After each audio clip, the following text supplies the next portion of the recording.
ఒకనాడు నరసింహునికి శక్తి కవచం లభించెనుగా. అసురుల సంహారముకై అది వరమై నిలిచెనుగా. లక్ష్మీ నరసింహులు శివుని కొరకై తపమును చేసిరి. గంగా నది ఒడ్డున నిలిచి భక్తితో వేడిని శివలింగమును ప్రతిష్ఠించి పూజలు చేసి ఇరువురు భక్తి శ్రద్ధలతో తమ మనసు నింపిరి. లక్ష్మి తన రెండు చేతులతో పుష్పముల నర్పించెను. శివుని పాదాల చెంత ప్రేమతో నిలిచెను. నరసింహుడు తన రెండు చేతులతో జలమును చిమ్మెను. శివలింగమును కడిగి పవిత్రతను నింపెను. పువ్వుల సుగంధము గాలిలో వ్యాపించను. జలధార శివలింగమును స్పర్శించను. వారి తపస్సులకు మెచ్చి శివుడు ప్రత్యక్షమయ్యను. అభయమిచ్చి వారి కోరిక తీర్చను. నరసింహుని శక్తి మరింత పెరిగెను. అసురులను సంహరించు ధైర్యము లిందెను. లక్ష్మీదేవి శాంత స్వరూపినిగా నిలిచెను. నరసింహుని ఉగ్ర రూపము శాంతించెను. శివుని ఆశీర్వాదము వారిని కాపాడెను. భక్తుల కోరికలు నెరవేరునని చాటెను. గంగా నది పవిత్రతను చాటుచుండెను. శివుని మహిమను కొనియాడుచుండెను. పుష్పములు రంగు రంగుల శోభను నింపెను. భక్తి భావముతో మనసులు పులకరించెను. జలస్పర్శతో శివలింగము మెరిసెను. భక్తుల హృదయములు ఆనందముతో నిండెను.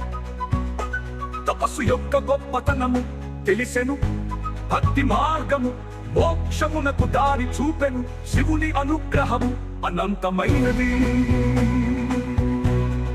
భక్తుల పాలిట అది కల్పవృక్షమైనది. నరసింహుడు శక్తివంతుడయ్యను. అధర్మమును నిర్మూలించుటకు సిద్ధమయ్యను. లక్ష్మీదేవి ప్రేమ స్వరూపిణి అయి వెలిగెను.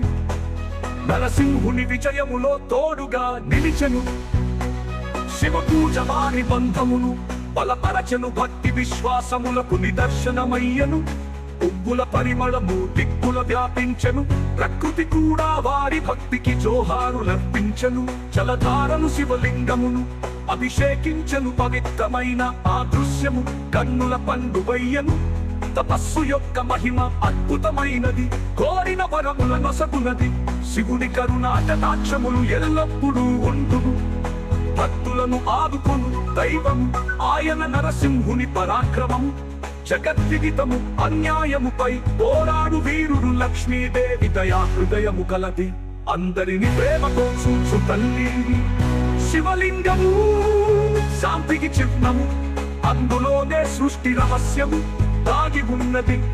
గంగా నది జీవనదిగా ప్రవహించును. భారతీయ సంస్కృతికి అది మూలమైనది. పుష్పములు అందములకు ప్రతీకలు. ప్రేమము భక్తిని వ్యక్తపరచు సాధనములు. జలము పవిత్రతను సూచించును. శుద్ధికి ప్రక్షాళనకు అది ముఖ్యమైనది. తపస్సు మనోనిగ్రహమును పెంచును. ఆధ్యాత్మిక ఉన్నతికి అది తోడ్పడును. శివుడు త్రిమూర్తులలో ఒకమైనది. పాపములను పోగొట్టు శక్తి కలది. పుష్పాలతో పూజించుట ఒక సంప్రదాయము. దేవునికి ప్రేమను నివేదించు విధానము.